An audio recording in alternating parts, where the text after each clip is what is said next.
다시 한번 마음을 다짐하겠습니다. 주여 말씀하옵소서. 말씀대로 직행하는 우리 모두가 되기를 축복합니다. 교회당 입구 오른쪽 벽에 벽화가 하나 있습니다. 아마 여러분들 들어다가 보셨겠죠. 무심코 들어다 아직 그것도 못 보신 분은 아마 없을 줄 압니다. 뭔가 있긴 있는데 잘 모르겠다. 하여튼 그림이 하나 있습니다. 이 탕자의 귀향이라는 그림을 벽화로 설치를 해 놓았습니다. 벽에 설치된 탕자의 귀향이라는 그 그림의 주인은 누굽니까? 성일교회당 벽에 설치됐으니까 성일교회가 그 그림의 주인입니까? 아무도 그 그림을 성일교회 그림이라고 말하는 사람은 없을 것입니다. 이 그림은 네덜란드의 화가 렘브란트가 그린 그림입니다. 탕자의 귀향은 어디에 걸려 있어도 그것은 렘브란트의 그림입니다. 어느 박물관에 전시되어 있어도 원주인은 렘브란트입니다. 어느 집 거실에 걸려 있어도 그 원주인은 렘브란트입니다. 왜냐하면 렘브란트가 그 그림을 그린 화가이기 때문에 그렇습니다. 그러면 이 세상의 주인은 누굽니까? 이 세상을 창조하신 분이 이 세상의 주인입니다. 이 땅에 누가 살고 있건, 누가 집을 지었건, 누가 나라를 세웠건 상관없이 이 세상의 원주인은 창조자입니다. 역사적으로 오늘 우리가 교회당에 있는 이 땅도 예전부터 수많은 사람들이 이 땅은 내 땅이라고 소유권을 주장하는 사람들이 있었을 것입니다. 그들은 다 지나갔어요. 다 지나가고 지금은 법적으로 성일교회가 이 땅의 소유권입니다. 그런데 또 역사가 지나가면은 또 누군가 와서 이 땅은 내 땅이다 그렇게 말할 것입니다. 누가 집을 지었든지, 누가 살든지, 누가 나라를 세웠든지 이 땅의 원주인은 창조자입니다. 그렇다면 이 세상의 창조자는 누구입니까? 오늘 함께 읽은 창세기 1장 1절에서 5절 말씀은 이 질문에 대해서 분명하게 답변을 하고 있습니다.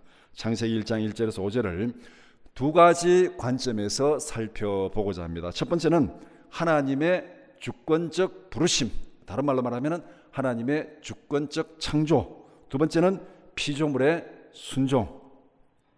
첫 번째, 하나님의 주권적 부르심입니다. 첫 번째 질문, 세상 역사는 언제 시작되었으며 창세기 1장 1절과 2절의 관계를 어떻게 설명할 수 있습니까? 세상의 역사는 태초에 시작되었습니다. 성경은 이렇게 시작합니다. 태초에. 성경의 첫 마디가 뭐냐? 태초에. 성경의 시작이 태초고 이 세상의 시작도 태초입니다. 태초라는 말은 시간의 시작점, 역사의 출발점, 그것이 태초입니다. 출발점, 시작점. 세상은 시작도 없고 끝도 없는 그런 것이 아닙니다. 세상에는 분명히 시작이 있고 끝이 있습니다. 시작이 있고 끝이 있습니다. 만물에는 다 시작이 있고 끝이 있습니다. 다 때가 있습니다. 전도서에 보면 만물에 다 때가 있습니다. 날 때가 있으면 죽을 때가 있다 그랬어요. 우리 모두 인생도 시작이 있고 끝이 있습니다. 우리는 지금 건강하게 살아가면 나도 모르게 이 땅에 내가 영원히 살겠지 착각을 하고 있습니다. 그러나 분명한 것은 출생이 있었고 죽을 때가 있습니다. 시작이 있고 끝이 있습니다. 이 세상도 마찬가지입니다. 시작이 있습니다. 그러면 끝도 있다고 성경은 분명히 말씀합니다. 그렇다면 우리가 성경을 읽을 때 여러 가지 논란이 있는 것이 창세기 1장 1절과 2절의 관계입니다. 이게 굉장히 신학적으로도 중요한 건데 간단하게 정리하면 두 가지 견해가 있습니다. 첫 번째는 2절을 주절로 보고, 또 무슨 문법 공부하는 것도 아닌데 2절을 주절로 보고 1절을 종속절로 보는 견해입니다. 그러면 어떻게 되냐면은 태초에 하나님이 천지를 창조하실 때에 땅이 혼돈하고 공허하며 흑암이 깊음 위에 있고 하나님의 영은 수면 위에 운행하시니라. 태초에 하나님이 천지를 창조하실 때 이래 했다. 1절을 종속절로 보고 2절을 주절로 보면 그렇게 됩니다. 그러면은 이 의미가 어떻게 되냐면은 하나님의 창조가 무에서 유를 창조한 게 아닙니다. 하나님께서 창조할 때 이미 거기에는 혼돈한 뭔가 세상이 있었습니다. 원래 물질이 있었어요. 있는 거기에서 하나님이 천지를 창조했다. 이렇게 되는 겁니다. 그러니까 2절을 주절로 보고 1절을 종속절로 보면 그렇게 되는 거예요. 그 다음에 또 하나의 견해는 1절을 주절로 보고 2절을 보충 설명으로 보는 견해입니다. 그러면 어떻게 되냐면은 태초에 하나님이 천지를 창조하시니라, 창조한 원래 첫 번째 상태가 2절의 상태라, 2절의 상태. 그래서 2절은 1절의 첫 번째 결과입니다. 하나님께서 창조하신 결과 이런 것이 창조되었다. 그러니까 우리가 어떤 그 뭐 공작을 만들어, 옛날에 우리 어릴 때 학교에서 진흙 가지고 만드는 거 점토가 유식한 말로 점토고, 제가 어릴 때는 쪼대 그랬습니다. 쪼대. 어디 가서 이 점토가 있는 거에서 파가지고 흙덩이를 뭉쳐가지고 이제 뭐를 만드는 거죠.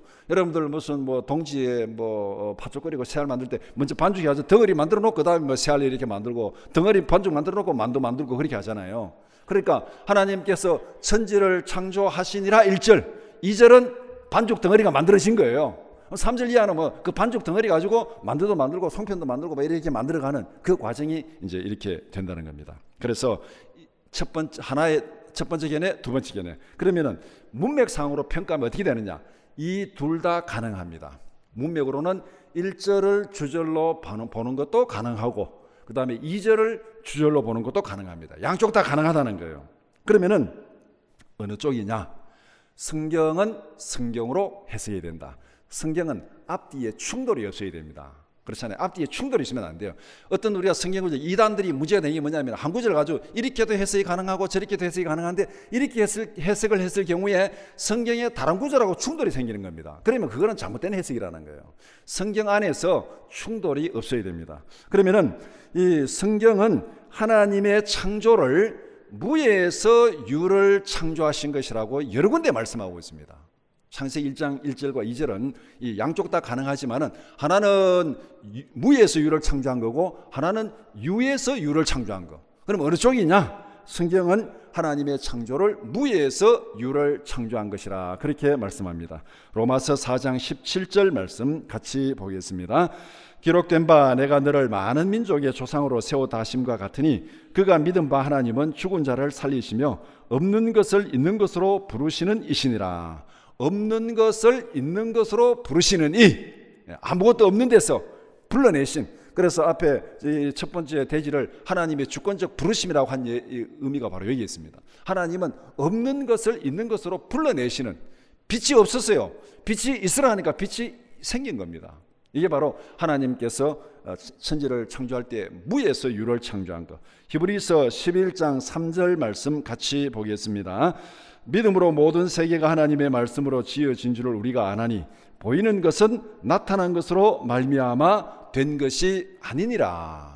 무에서, 보이지 않는 데서, 아무것도 없는 데서 만들어냈다는 겁니다. 그렇게 본다면 이 1장 1절과 2절의 결론은 1절이 주절이고 하나님의 처음 행위 천지를 창조하시니라, 그 결과로 2절이 생겼고, 그 다음에 그 2절의 모든 것들 3절 이하에서는 그 반죽, 아까 말한 대로 이 반죽 덩어리에서 하나하나 이제 질서를 주고 구분을 하고 뭐 모양을 만들어가는 창조의 과정이 3절 이하의 과정이다. 그렇게 보면은 창세기 1장 1절부터 쭉 창조의 이 전체 기록이 무리 없이 무에서 유를 창조한 하나님의 창조 계획이 다 이루어지는 것입니다. 두 번째 질문. 창세기 1장 1절의 주어는 누구이며 주어가 가지는 의미는 무엇입니까? 창세기 1장 1절의 문장 구조는 간단합니다. 네. 주어, 동사, 목적어. 우리가 예전에 영어 공부할 때 한국말 국어할 때는 별로 문법을 별로 안 배웁니다. 문법 그냥 안 해도 대충 다 아니까.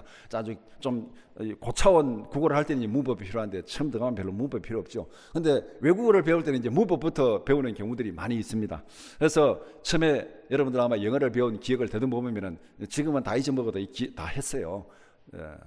주어, 동사, 목적어. 이게 이 문장 구조의 가장 기본적인 삼형식 구조입니다. 1장 1절이 바로 그렇습니다. 하나님이 주어입니다. 하나님이 창조하셨다. 동사입니다. 목적어 뭐를? 천지를.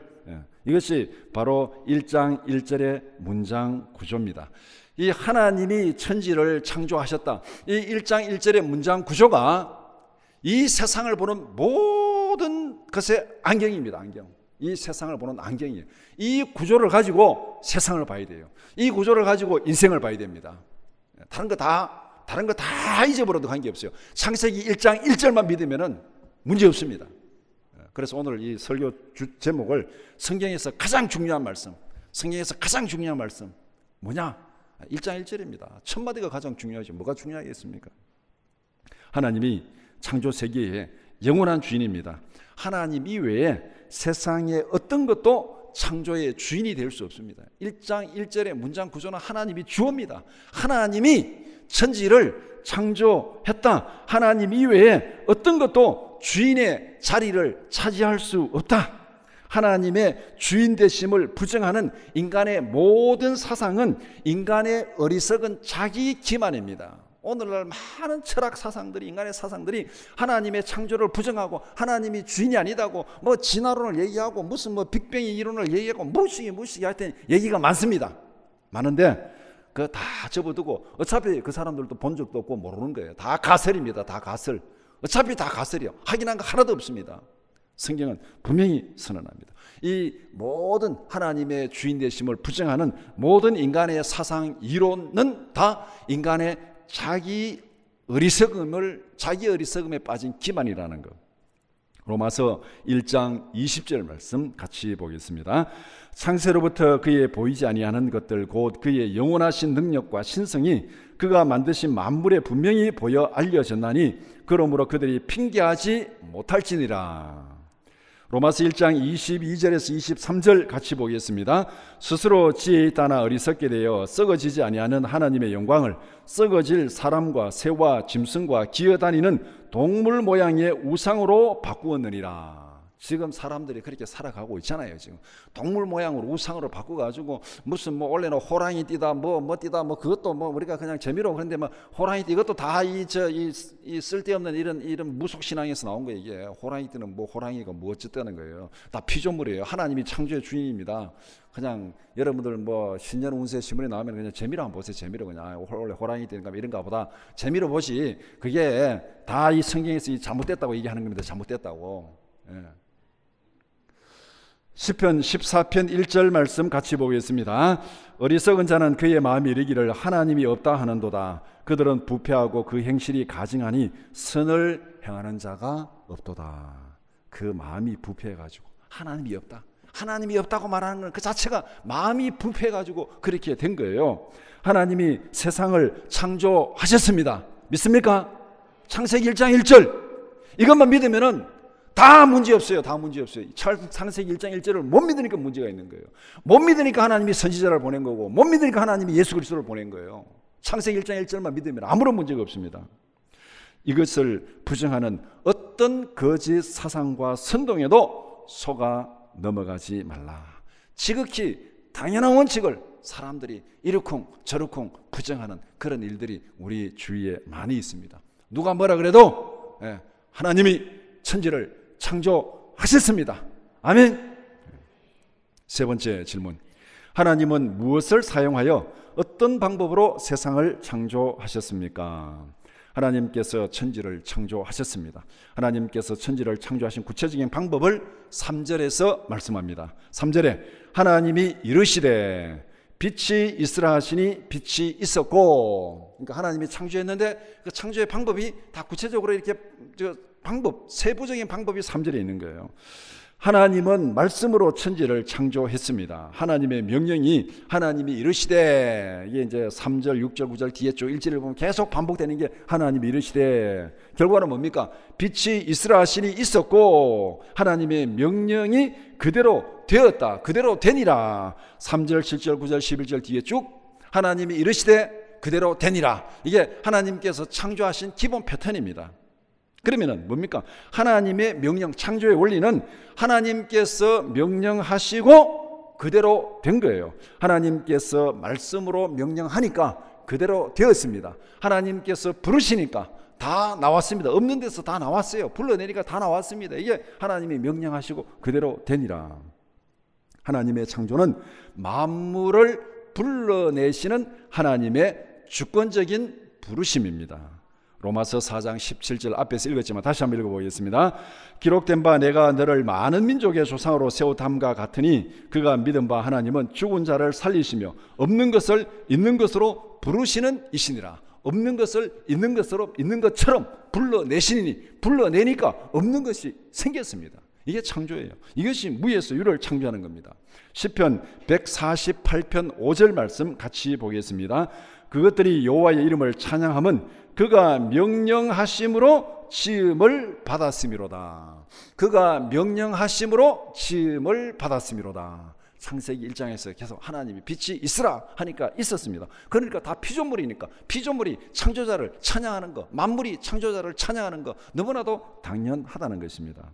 하나님은 무에서 유를 불러내신 전지전능하신 분입니다. 창세기 1장 1절을 믿으면은 나머지는 성경에 믿지 못할 것이 아무것도 없습니다. 오병이어가 문제입니까? 처녀가 아이를 낳는 게 문제입니까? 무슨 나사로가 살아나는 것이 문제입니까? 물 위로 걸어가는 게 문제입니까? 그것이 더 어렵습니까? 창세기 1장 1절이 더 어렵습니까?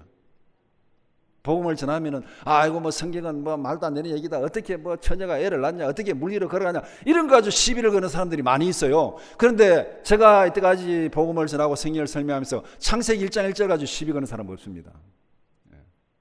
창세기 1장 1절 가지고 시비를 걸어야 돼요. 나머지는 문제가 안 돼요. 나머지는 아무것도 없는 데서 천지를 창조하신 분이 죽은 자 살리는 그거는 누워서 죽먹기보다 쉬운 거죠. 그거는 말이 안 되는 얘기잖아요. 그러니까 창세기 1장 1절을 믿으면은 나머지는 다 못 믿을 것이 아무것도 없다는 것입니다. 전능하신 하나님은 지금도 우리 가운데 말씀으로 역사하십니다. 말씀으로 천지를 창조하셨어요. 지금도 말씀으로 역사하십니다. 하나님께서 명령하시면은 그대로 될 줄 믿습니다. 우리가 말씀을 듣고 말씀 가운데서 기도하고 성령의 도움을 구하는 게 바로 이거예요. 하나님은 말씀으로 역사하십니다. 이것이 하나님의 창조 원리, 주권적인 부르심입니다. 지금도 하나님이 우리 가운데 말씀으로 명령하시고 약속하시고 그대로 이루어집니다. 두 번째, 피조물의 순종입니다. 첫 번째 질문, 하나님께서 창조하신 피조물에는 어떤 것들이 포함됩니까? 하나님은 천지를 창조하셨습니다. 하나님께서 창조하시기 전에는 아무것도 없었습니다. 1절, 2절 관계를 앞에서 설명했죠. 아무것도 없었어요. 아무것도 없었습니다. 하나님은 하늘과 땅을 창조하셨습니다. 앞에 천지를 창조했다 하기 때문에 물이 있고 수면이 있고 땅이 있었고 그거 다 있는 거잖아요. 천지를 이미 하나님이 1절에서 천지를 창조했습니다. 그래서 이 하나님은 하늘과 땅을 창조했고 그 안에 있는 모든 것을 창조하셨습니다. 눈에 보이는 세계뿐만 아니라 보이지 않는 세계도 창조했다. 천지, 하늘과 땅 할 때는 이 눈에 보이는 하늘에 있는 이 천체들이지만 눈에 보이지 않는 영적인 세계도 다 포함되는, 그래서 하늘과 땅을 창조했습니다. 이 세상에 존재하는 모든 것은 하나님께서 창조하신 피조물입니다. 그렇기 때문에 그 어떤 것도 창조자가 될 수 없습니다. 우리가 눈에 보이는 거, 보이지 않는 영들, 귀신들 어쩌고 저쩌고 다 그것이 창조자가 될 수 없습니다. 그 어떤 것도 경배의 대상이 될 수 없습니다. 왜? 주인이 아닌데, 창조의 주인이 아닌데 왜 엉뚱한 피조물을 경배를 합니까? 바다도 산도 일월성신도 다 하나님께서 만드신 피조물입니다. 다 하나님께서 만드신 피조물입니다. 1월 1일이 되면은 사람들이 죽으라고 해를 보러 갑니다. 해를 보러 가요. 저도 재미로 가본 적이 있습니다. 그래, 재미로. 그냥 1월 1일이니까 막 기분 전환 사면 한번 바닷가에 가서 한번 그냥 기분 전환 하자. 그거는 좋아요. 그건 나쁠 거 없죠.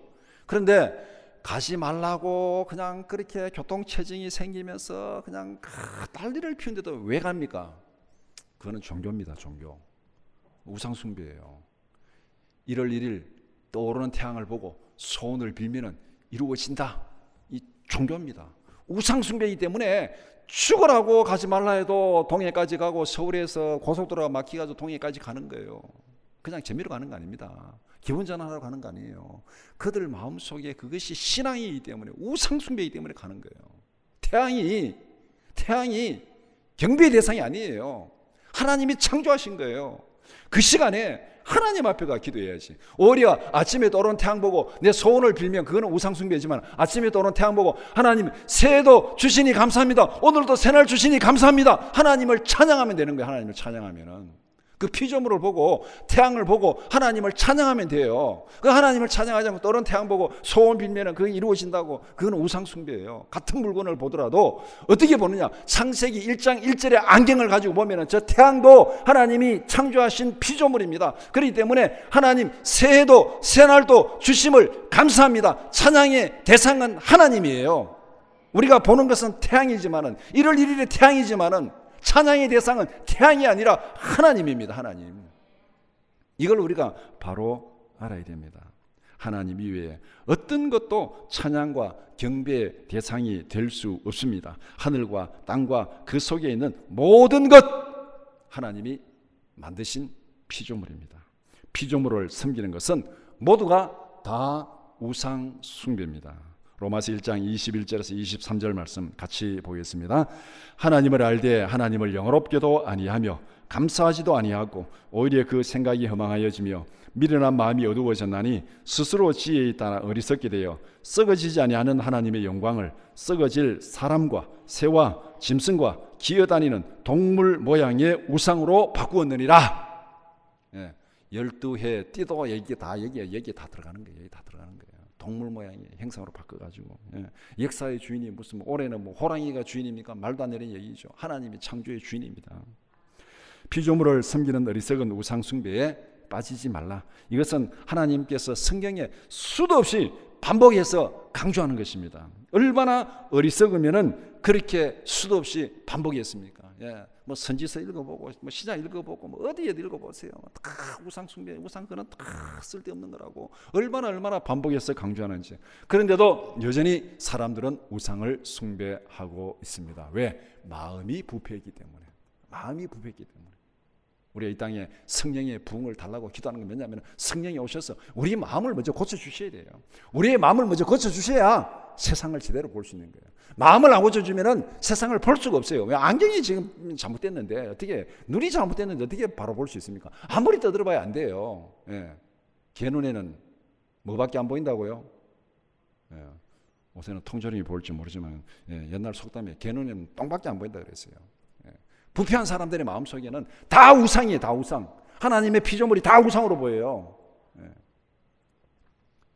두 번째 질문. 하나님이 창조하신 세계에서 인간은 어디에 속하며 인간의 존재 원리는 무엇입니까? 창세기 1장 1절에서 인간은 어디에 속합니까? 하나님에 속합니까? 천지에 속합니까? 하나님에 속하면 인간이 이 창조자가 되는 거죠. 하나님께서 천지를 창조하시니라. 인간은 천지에 포함돼요.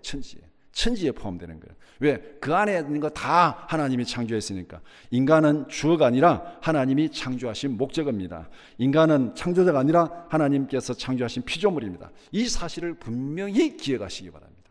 우리는 창조자가 아닙니다. 우리는 하나님이 만드신 피조물입니다. 오늘날 많은 사람들이 이 사실을 부정하고 있습니다. 이거 우리가 무슨 피조물이냐? 하나님 없다. 우리가 주인이지 뭐. 우리가 주인이지 뭐. 우리가 주인이지 뭐 기술을 통해서, 권력을 통해서 우리가 주인이지 뭐. 다 쓸데없는 생각입니다.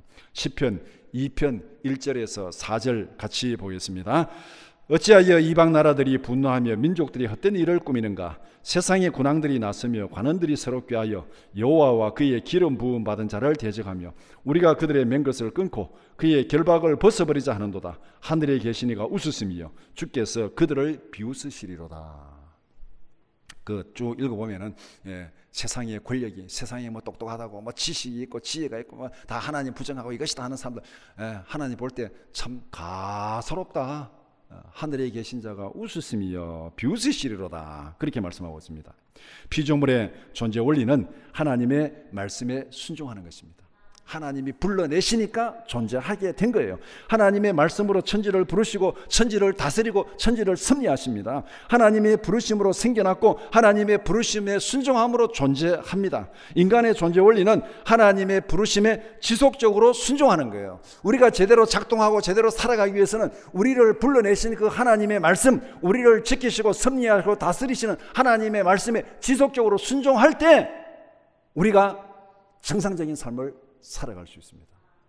이것은 비유를 들어 설명하면은 우리가 휴대폰을 다 쓰고 있잖아요. 휴대폰. 여러분 휴대폰 다 가지고 있죠. 근데 휴대폰은 굉장히 편리합니다. 그런데 뭐 전번에 우리가 뭐 KT 뭐가 고장 나가지고 안 되니까 뭐 다 불통되고 뭐 안 되는 경우들이 있잖아요. 이게 하나님이, 예를 들면 하나님이 휴대폰의 기지국이라면은 우리는 휴대폰 단말기입니다. 단말기는 기지국과 계속 통신이 연결돼야 됩니다. 이게 와이파이가 연결되든지 뭐가 연결돼야 돼요. 연결 안 되고 끊어지면 어떻게 됩니까? 그 휴대폰은 아무런 쓸모가 없습니다. 연결이 안 되면 쓸모가 없어요. 여러분들이 뭐 등산을, 요새는 거의 뭐 등산 가도 다 터지는데, 예전에는 좀 이게 등산 가고 뭐 골짜기 들어가고 하면 이게 휴대폰이 안 터지는 경우가 있었어요. 그리고 여러분들이 비행기를 타고 휙 올라가면 이 휴대폰이 안 끊어지잖아요. 안 터져요. 그러면 거기에서는 이게 작동하지 않습니다. 이건 마찬가지예요. 우리가 하나님의 말씀에서 벗어나면 우리는 제대로 작동하지 않습니다. 우리는 휴대폰 단말기와 같아요. 하나님은 기지국과 같습니다. 그 기지국과 단말기가 계속 이렇게 소통이 돼야 이 휴대폰이 정상적으로 작동하는 거예요. 바로 우리가 존재 원리가 바로 그와 같다는 것입니다. 하나님을 떠나서는, 하나님의 말씀을 떠나서는 인간이 인간으로서 기능을 할 수 없습니다. 하나님의 창조 원리나 믿음으로 살아가는 원리는 똑같습니다. 창조의 원리는 하나님께서 명령하시니까 피조물이 순종해서 그대로 되었다. 믿음의 원리는 무엇입니까? 하나님께서 말씀을 통해서 선포하니까 우리가 믿음으로 순종하면 그대로 된다. 내 믿음대로 되리라. 이것이 신약에서 선포한 믿음으로 살아가는 원리입니다. 말씀에 순종하는 우리 모두가 되기를 축복합니다. 왜 말씀으로 순종해야 됩니까? 하나님이 말씀으로 천지를 창조하셨어요. 이 창조의 원리가 오늘 우리가 살아가는 삶의 원리입니다. 말씀으로 창조하셨으니까 우리가 말씀으로 순종할 때 우리는 하나님의 형상대로 만들어진 온전한 사람으로 살아갈 수 있습니다. 이것이 창세기 1장 1절에서 5절까지 말씀한 가장 중요한 말씀의 원리입니다. 말씀을 정리해 봅시다. 하나님이 천지를 창조하셨습니다. 하나님께서 세상과 역사의 주인입니다. 인간은 하나님이 창조하신 피조물입니다. 모든 피조물은 창조자 하나님께 의존적인 존재입니다. 하나님은 말씀으로 천지를 창조했습니다. 창조의 말씀이 육신이 되어 우리 가운데 오셨습니다. 사람들이 이걸 인정하지 않고 창세기 1장 1절을 인정하지 않고 부정하니까, 깨닫지 못하니까, 마음이 부패해가지고 깨닫지 못하니까 하나님이 너무너무 마음이 답답해가지고 독생자를 보내신 거예요. 그거를 뭐라 그랬습니까? 말씀이 육신이 되어서 천지를 창조하신 그 말씀이 인간의 몸을 입고 우리 가운데 오셔서 바로 고쳐주기 위해서 우리 가운데 오신 거예요. 하나님의 말씀이 우리를 구원하기 위해서 이 땅에 오셨고 우리를 인도하시고 구원하십니다. 요한복음 1장 14절 말씀 같이 보겠습니다. 말씀이 육신이 되어 우리 가운데 거하심에 우리가 그의 영광을 보니 아버지의 독생자의 영광이요 은혜와 진리가 충만하더라. 천지를 창조하신 말씀이 육신이 되어서 우리 가운데 오셨습니다. 하나님이 직접 오셨어요. 베드로전서 1장 23절 말씀 같이 보겠습니다. 너희가 거듭난 것은 썩어질 씨로 된 것이 아니요 썩지 아니할 씨로 된 것이니 살아있고 항상 있는 하나님의 말씀으로 되었느니라. 거듭남의 원리가 뭐예요? 거듭남은 재창조입니다. 하나님의 말씀으로 창조되었고 말씀으로 거듭나고 말씀으로 구원받았다. 창조의 원리나 구원의 원리나 같다는 것입니다. 하나님의 말씀은 우리가 살아갈 방향과 원칙을 제시합니다. 시편 119편 105절 말씀 같이 보겠습니다. 주의 말씀은 내 발의 등이요 내 길의 빛이니이다. 말씀으로 창조하시고 말씀으로 구원하고 말씀으로 거듭났으니까 어떻게 살아갑니까? 말씀으로 살아갑니다. 주의 말씀이 내 길의 빛이고 내 발의 등이다고 그렇게 말씀하고 있습니다. 말씀이 육신이 되어 말씀이 육신이 되신 예수 안에 있을 때 우리는 참된 위로와 평강을 누릴 수 있습니다. 말씀으로 창조되었고 말씀으로 거듭났으니까 우리가 어디 있어야 돼요? 하나님의 말씀이 우리의 집이고 영원한 거처입니다. 거처. 예수 안에 있는 것이 영원한 거처예요. 성경은 그것을 얘기하고 있습니다. 요한복음 15장 7절 말씀 같이 보겠습니다. 너희가 내 안에 거하고 내 말이 너희 안에 거하면 무엇이든지 원하는 대로 구하라. 그리하면 이루리라. 우리가 예수 안에 있을 때 참된 위로와 평강이 있고 구원이 있다. 그렇게 말씀합니다. 그래서 이 개혁주의 신앙 고백 중에서 하이델베르그 신앙 고백이 있습니다. 우리가 웨스트민스터 신앙 고백 중요하게 생각하고 하이델베르그 신앙 고백을 중요하게 생각하는데 그 1번 하이델베르그 신앙고백의 1번은 이렇게 질문합니다.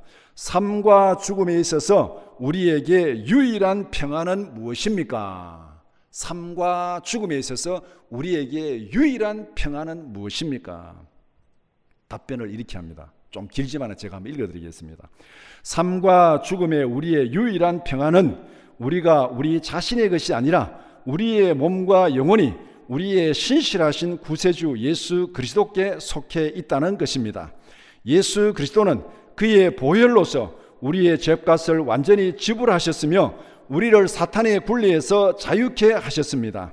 또한 예수 그리스도는 하나님의 허락이 없이는 우리의 머리털 하나라도 상하지 않도록 우리를 보호하십니다.